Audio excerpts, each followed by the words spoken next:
আসসালামু আলাইকুম। আজকে একটি তথ্য আপনাদের সাথে শেয়ার করতে যাচ্ছি। পৃথিবীর সবচেয়ে ভালো মানুষকে, এই জিনিসটা যখন আপনি প্রশ্ন করবেন গুগলকে, তো গুগল যারা পরিচালনা করে তারা তো ইহুদি নাসরা।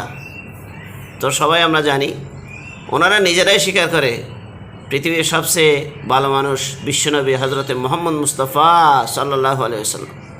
এই জিনিসটা শুনে আমি চোখের পানি ধরে রাখতে পারি নাই, যার কারণে আমার ওয়াইফ আমাকে প্রশ্ন করছে, আপনি গালি দিচ্ছেন কেন?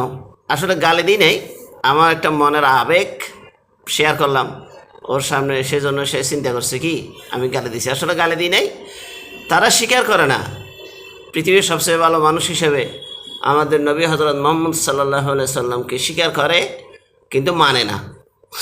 তো আজকে আপনি গুগলে সার্চ দিয়ে দেখেন, দেখবেন পৃথিবীর সবচেয়ে ভালো মানুষ কে।